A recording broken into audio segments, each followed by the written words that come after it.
Bonjour. On a une surprise pour toi. C'est pour moi? Oui, ce sont toutes les recettes qu'on a fait ensemble. Oh, avec des dessins, je suis très touché. Vous aimez vraiment cuisiner, hein? Oh oui. Mais aujourd'hui, on aimerait bien faire un truc. Un truc qui se mange. Oui, et qu'on aime beaucoup. Oui, je sais, tu vas dire que c'est pas de la vraie cuisine. On voudrait faire des croque-monsieur. Oh, moi aussi j'adore les croque-monsieur. Vous avez tout ce qu'il faut? Oui, je crois. Il y a du pain de mie, du jambon blanc, des tranches de fromage et du beurre. Allez-y, montrez-moi votre recette, les enfants. Est-ce que j'allume le four tout de suite? Oui, règle le thermostat sur 7 à 270 degrés. Oh, attends! Avant, je vais sortir la plaque.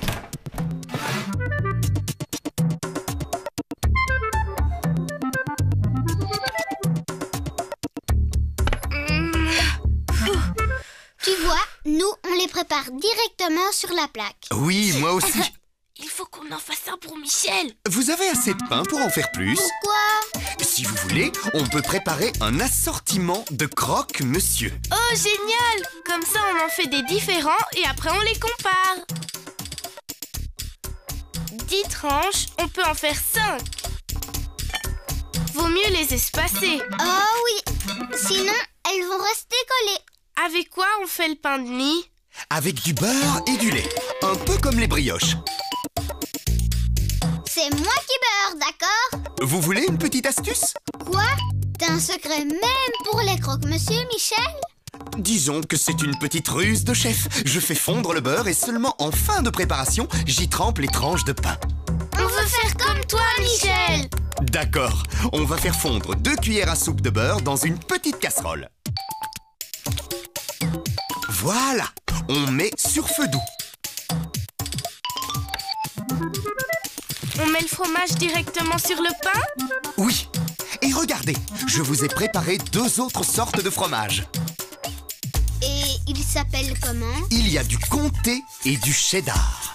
Le comté ressemble au gruyère avec plus de goût et le cheddar est un délicieux fromage anglais.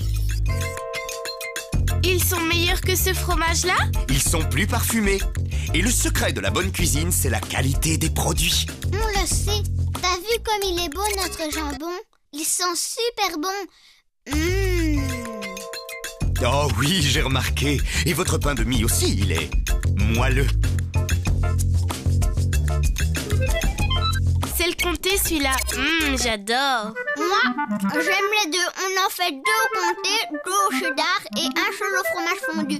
Juste pour comparer. C'est très gentil de préparer ça avec nous. Pourquoi? Vous savez, c'est amusant de faire des plats simples et d'ajouter le petit truc qui va améliorer la recette. Le jambon, s'il te plaît. Oh, elles sont trop grandes. Faut les couper. Pas la peine, suffit juste de les plier. Je comprends pas pourquoi maman n'aime pas qu'on mange des croque-monsieur. Il y a du jambon, du fromage, c'est bon pour la santé. Oui, mais il n'y a pas de légumes. Maman veut toujours qu'on mange des légumes. Elle a raison. D'ailleurs, on peut ajouter des tranches de tomates, si vous voulez.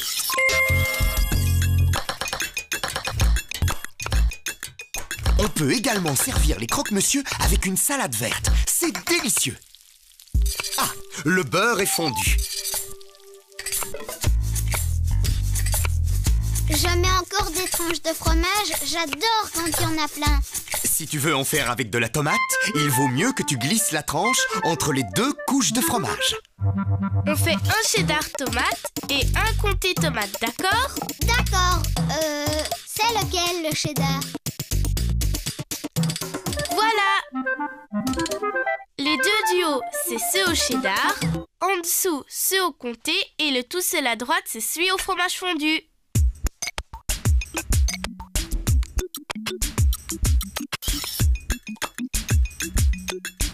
Où ils sont ceux au cheddar? En haut! Les croque-monsieur avec 2 fromages mélangés, c'est bon aussi, vous savez. Ben, on essayera une autre fois, peut-être. Oui, on s'y retrouve déjà plus tellement. Alors... Bon, la deuxième tranche de pain. On verse le beurre fondu dessus. Ça va être un peu gras, non? Pas du tout.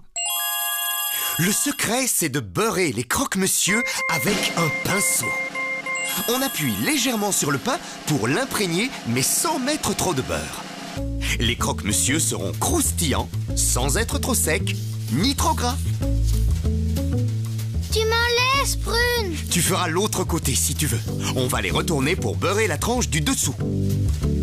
Dis, ça t'intéresse plus ce qu'on fait? Bien sûr que si. Je crois qu'il écrit une lettre. Michel, t'écris à qui au juste? Vous verrez.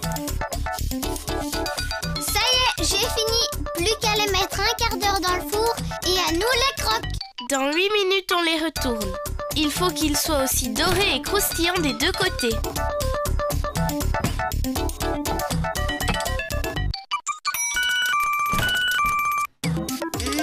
Plus que 7 minutes et miam. Ouais!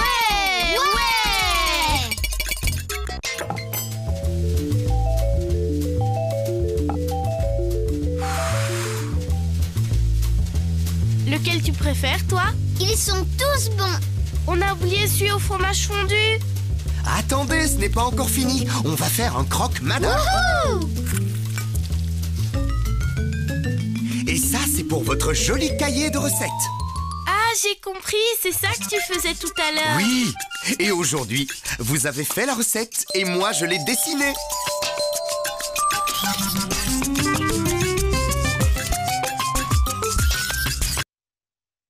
Bonjour, Michel. Vous n'avez pas l'air très heureux de me voir, les enfants. Non, c'est pas ça. Bob a perdu son jouet préféré. Oui, c'était un petit monstre. Et même que c'était moi qui l'avais peint. Non, pauvre petit marmiton. Toi non plus, ma puce, tu n'as pas l'air d'aller. Ben, j'ai un exposé à rendre demain matin sur la farine. Je vois. La situation est préoccupante. Oh, j'ai une idée. Nous allons faire des crêpes. Ben, t'y penses pas, j'ai pas le temps. Pour faire des crêpes, il faut de la farine. Et c'est une excellente occasion de mieux la connaître, non? Ainsi, tu auras plein de choses à dire. En tout cas, il y a un truc dont je suis sûr. Pour consoler ton petit frère, il n'y a rien de tel que de bonnes crêpes. Oui, peut-être. Si on en faisait beaucoup. Allez, je m'occupe des ustensiles et vous, des ingrédients, d'accord? Il nous faut 100 g de farine, 2 gros œufs, 20 centilitres de lait écrémé, 2 sachets de sucre vanillé, une cuillère à café d'huile de tournesol, une pincée de sel, 2 cuillères à soupe de beurre ramolli et pour les déguster, du sucre en poudre. Merci. « 50, 80, 100 grammes. Donc la farine, c'est une poudre blanche. Très très douce. Oui, c'est un début. T'as dit que tu m'aiderais et maintenant tu te moques de moi. T'es pas sympa. On a dit qu'on commençait par les crêpes. Qui casse les œufs dans le mixeur? Moi!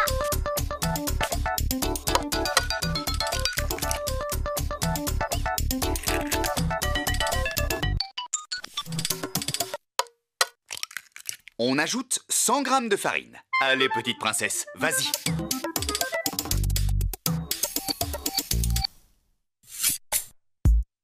10 centilitres de lait. Et le sucre vanillé. Ouais, elle est trop facile, ta recette, Michel. C'est vrai. Et ça ne prend que quelques minutes. Enfin, si on ne boude pas entre chaque opération. C'est ça, une cuillère à café d'huile. Une pincée de sel et on met le mixeur en marche. Tu peux augmenter la vitesse. Voilà, c'est parfait. On laisse tourner un petit moment et on met une bonne cuillère à soupe de beurre dans la poêle. Tu me donnes la première, s'il te plaît? Attends, petit gourmand. Oh, bon, alors je continue d'être triste. Est-ce que tu crois que tu es assez fort pour poser la poêle sur la cuisinière?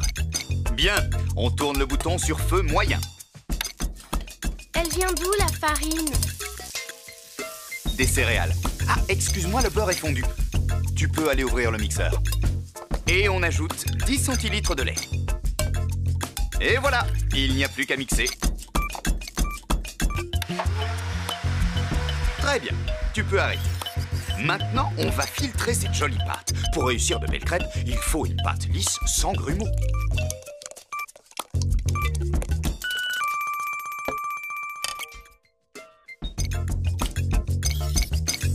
J'aime pas, c'est pas bon. C'est normal, c'est pas cuit. C'est la cuisson qui donne le goût. Mais avant, il faut la laisser reposer 20 minutes au minimum. Hein? Quoi? C'est très très important. En fait, c'est ça le secret de la recette. Il faut toujours laisser reposer la pâte à crêpes avant de la cuire. Pourquoi? Eh bien, pour que le lait pénètre dans la farine par capillarité. Si vous trempez un morceau de sucre dans un verre d'eau, avec du sirop de cassis pour qu'on voit mieux, après quelques petites secondes dans l'eau, que fait le sucre? Oh, il devient tout violet. L'eau est entrée dans le sucre toute seule. T'as vu ça? Eh bien, c'est ça, la capillarité. Et il se passe la même chose dans la pâte à crêpes. Mais j'ai rien appris pour mon exposé. Vous savez quoi? Pendant que vous rangez, je vais vous parler de la farine. D'accord, on en était aux céréales, tu te souviens? Ce sont des plantes cultivées pour leur production de grains. Ces grains sont nettoyés et triés, puis humidifiés pour les écraser facilement. Une fois secs, ils sont passés au tamis et ça donne la farine. Vous pouvez me citer un nom de céréale? Le blé? Oui. Il y a aussi le seigle. Oh oui! C'est le pain qu'on mange avec les huîtres. Exactement. Et le sarrasin. Oh. Ah! Haha! Le sarrasin, qu'on appelle aussi le blé noir. Oh, oui, j'en ai mangé en Bretagne. C'était des galettes au jambon et au... Oh, mon monstre! C'est toi qui l'as jeté, Prune? Non, je te jure! Tu l'as retrouvé. C'est le principal, non? Ah! À moins que vous ne vouliez plus de crêpes. Des crêpes, oui, oui! Oh, le bar! Il faut faire chauffer la poêle à feu moyen une petite minute. Quand elle est chaude, on la beurre. C'est moi qui le fais! Non, non, c'est brûlant. Je préfère le faire. Brune, tu peux me donner la petite louche, s'il te plaît?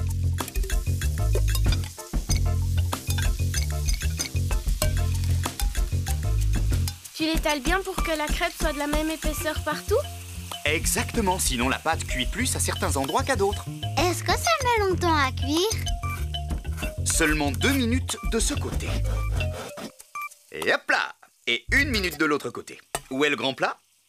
Ah, non, le grand plat, Bob. Pas la peine, t'auras pas le temps de le remplir, Michel. Donne-lui, va! Bon, c'est parce que c'est toi, hein? C'est super de se faire consoler comme ça. Pendant que je fais les crêpes, qui nous rappelle le secret de la recette? Moi, je veux bien. Il faut toujours laisser reposer la pâte au moins 20 minutes avant de faire les crêpes.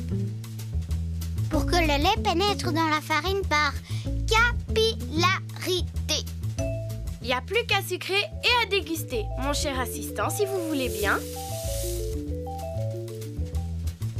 Alors, ce n'était pas une bonne idée, ces crêpes? Génial, tu veux dire. La meilleure idée du monde. Les crêpes sont délicieuses et j'ai plein d'idées pour mon exposé sur la farine. Je vais parler de la culture de ces graines, comment on la fabrique et tout ce qu'on peut faire avec.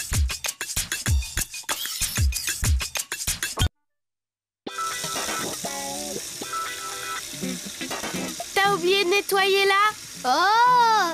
Et toi? T'as sorti le beurre du réfrigérateur pour qu'il soit bien ramolli? Oui, monsieur, c'est fait.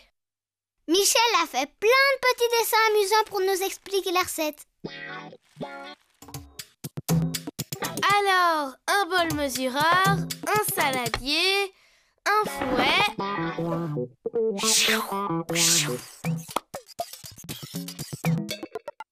Bonjour Michel!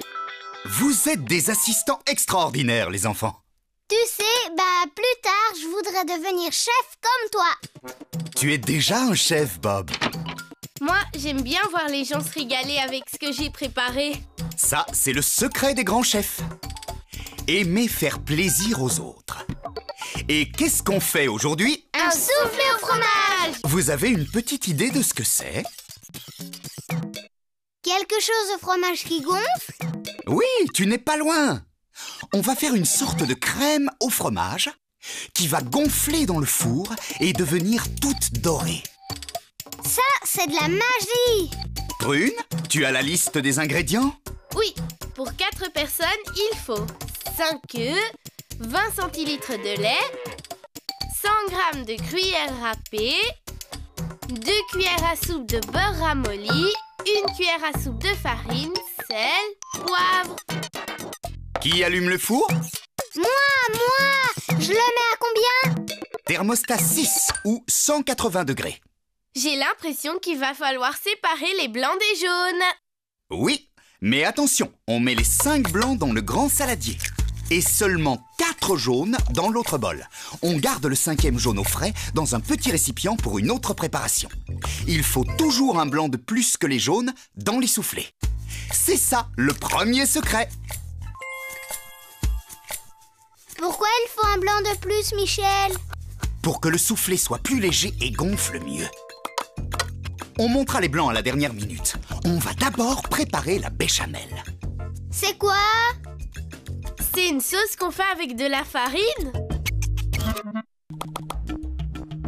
Est-ce que mes assistants sont prêts? Oui! Il nous faut une casserole. On règle sur feu moyen. On mesure 20 centilitres de lait qu'on verse dans la casserole. On ajoute la cuillère à soupe de farine, merci Prune, et avec le fouet à main, on mélange bien sans s'arrêter. Et le mélange va épaissir. Comment on sait à quel moment on arrête? Quand la béchamel a la consistance de la crème fraîche, ça prend 4 à 5 minutes. On peut la faire plus ou moins épaisse, ça dépend du soufflé. Pour un soufflé aux épinards, par exemple... Un soufflé aux épinards! Même pas en rêve! Mais c'est délicieux, les épinards! Oui, mais je suis allergique. Vraiment? Toi, un futur grand chef? Oui, je suis allergique à tout ce que j'aime pas. Et Michel, on dirait que c'est bon. Regarde. C'est parfait. Le reste se passe hors du feu. Tu peux mettre un gant, Prune? On met la cuillère à soupe de beurre pendant que c'est chaud? Oui. Et on va ajouter 2 pincées de sel et un peu de poivre. On mélange au beurre. Quel beurre! Il a disparu! Maintenant, Bob, tu vas ajouter les jaunes. Et toi, Prune, tu vas mélanger très vite pour qu'ils ne durcissent pas en petits grumeaux. Je crois que c'est bon. Je te fais confiance, ma grande. On met la préparation de côté et on va battre les blancs en neige. Mais avant, on va ajouter sur les blancs... Un peu de sel. Vous allez bientôt pouvoir vous passer de moi. On commence à vitesse lente, pendant 30 secondes. Maintenant, à vitesse moyenne, jusqu'à ce que les blancs deviennent bien mousseux. Mais pas trop fermes. S'ils sont trop fermes, ils retombent à la cuisson. Oh! Ça n'arrivera pas. Ne vous inquiétez pas. Vous êtes de vrais chefs. C'est comme des nuages. Ça a l'air doux. Tiens, les clowns ont le nez blanc maintenant. C'est nouveau. Parfait, ma chère Prune. On va ajouter le gruyère râpé. Doucement, petit à petit. Prune, tu vas mélanger en soulevant les blancs par en dessous avec la spatule en caoutchouc, délicatement pour ne pas les casser, d'accord? Si on risque de casser les blancs comme tu dis, Michel, alors pourquoi on n'ajoute pas plutôt le fromage à la béchamel? Le deuxième secret pour réussir le soufflé au fromage, c'est de mélanger le fromage au blanc, pas au jaune. Dans la béchamel chaude, le fromage va rendre la pâte élastique. C'est pas très bon quand c'est pas cuit. Alors, on va verser la béchamel délicatement. Oh! Et mélanger avec la spatule en caoutchouc, comme pour le fromage râpé.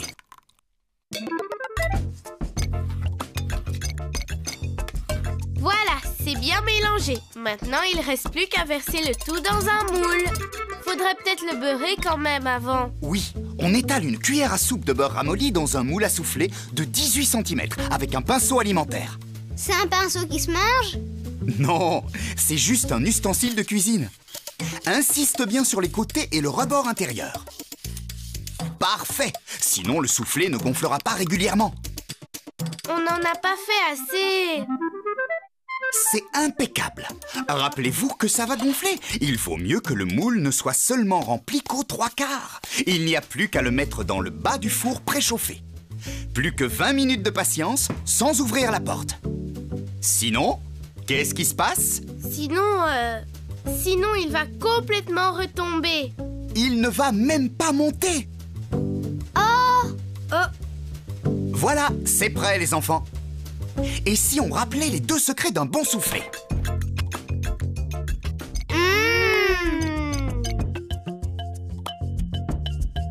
Oh, je sais! Il faut un blanc d'œuf de plus que les jaunes. Et mélanger le fromage au blanc en neige et pas au jaune.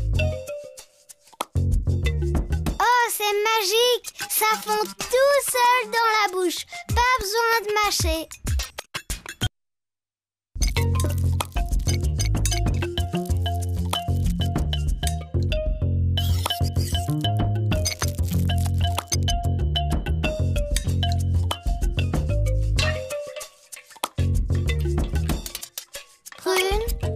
T'es sûr que c'est comme ça qu'on fait le caramel?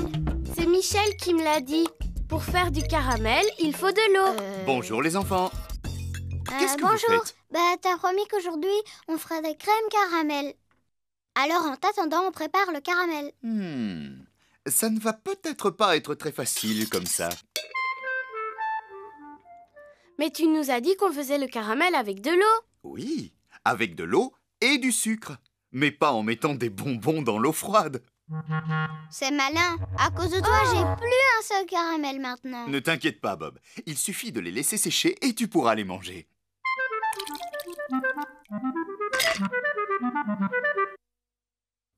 Alors, on l'a fait cette crème caramel?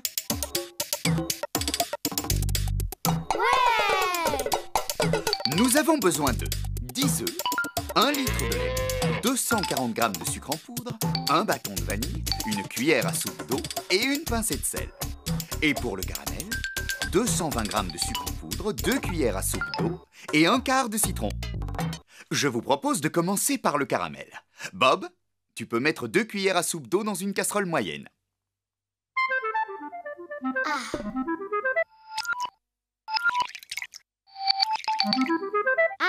Et voilà Michel. Très bien. Maintenant, Prune, ajoute le sucre. 220 g de sucre, pas un de plus. Je verse tout dans la casserole. Oui. Plus un quart de jus de citron. Il n'y a plus qu'à faire chauffer pour transformer tout cela en caramel. Vous venez avec moi? J'ai mis la casserole à chauffer sur feu moyen. Le sucre va fondre, puis bouillir et se transformer en caramel. Oui, ça marche. Ça commence à brunir. Prune, tu peux m'apporter le moule à souffler, s'il te plaît? Merci. Et on verse le caramel dedans. Ça sent bon. Vous allez voir, pour l'instant, il est très chaud, mais dans un petit moment, il va durcir. Comme les bonbons. Ouais! Allez, si on fait la crème maintenant. Prune, j'ai besoin d'une grande casserole. Est-ce que tu peux me l'apporter? La voilà. Bien. Tu vas y mettre une cuillère à soupe d'eau, 1 litre de lait et un bâton de vanille. Tu l'ouvriras en deux, puis tu gratteras l'intérieur de la gousse pour répandre les graines dans le lait. C'est comme si c'était fait, chef. Hé, t'as vu le petit serpent séché? Où ça? Là! Approchez-la de votre nez, vous allez voir comme ça sent bon. Ça vient d'où, la vanille? On en produit dans plein de pays, mais on en trouve surtout à Madagascar. Ça y est, j'ai fini. Merci Prune, c'est parfait. On va faire chauffer tout ça sur feu moyen jusqu'à l'ébullition. Michel, c'est où Madagascar? Madagascar, c'est ici. Tu vois cette plante qui s'enroule autour des arbres? Eh bien, c'est ça la vanille. Elle fait partie de la famille des orchidées. Waouh! Savou, on va éteindre et laisser la vanille infuser lentement dans le lait. Et pendant ce temps, on prépare un récipient qu'on remplira d'eau pour la cuisson au bain-marie. Prune, tu veux bien allumer le four, thermostat 5, s'il te plaît. Tout de suite.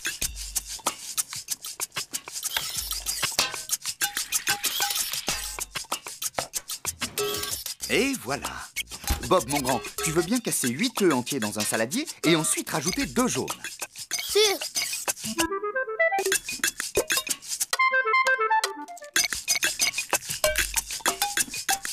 Bien. Maintenant, tu ajoutes 240 grammes de sucre. On va utiliser le batteur pour mélanger. Oh, s'il te plaît, je peux le faire? Non, c'est moi, parce que c'est moi qui ai commencé la crème. Alors c'est moi qui l'a fini. Toi, tu t'es déjà occupé du caramel. C'est même pas vrai. Si, mademoiselle. Doucement, les enfants. On est là pour s'amuser, pas pour se chamailler.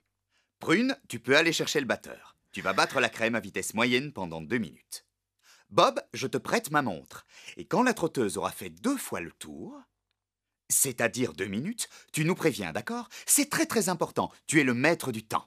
Dès que tu es prêt, tu nous le dis. Attention, partez. Stop. Parfait. Maintenant, tu vas verser petit à petit le lait tiède sur les œufs. Prune, tu continues de battre encore un peu. Ça me paraît pas mal du tout. Tu peux arrêter maintenant. Bob, tu peux enlever le bâton de vanille avec une cuillère. Voilà, Prune, tu peux verser la crème dans le moule à souffler sur le caramel durci. Vous êtes de vrais chefs, les enfants. Il ne reste plus qu'à mettre le moule au bain-marie. Et oui, c'est ça le secret de ma recette. La crème doit cuire doucement à four moyen. C'est moi qui le fais. Non, non, non. Je préfère m'en occuper, mon grand. L'eau du bain-marie est bouillante et tu pourrais te brûler.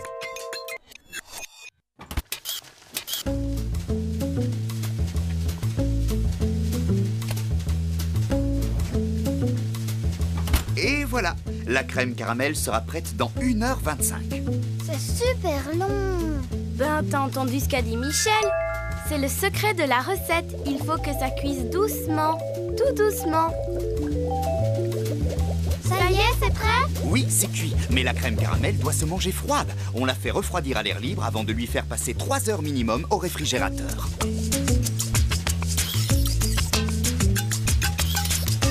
Voilà, c'est prêt. Pour ramollir le caramel et démouler plus facilement la crème, j'ai fait tremper le fond du moule 2 minutes dans un peu d'eau bouillante. Goûtez-moi cette petite merveille. Ça a le même goût que mes bonbons. Mais en meilleur, Michel.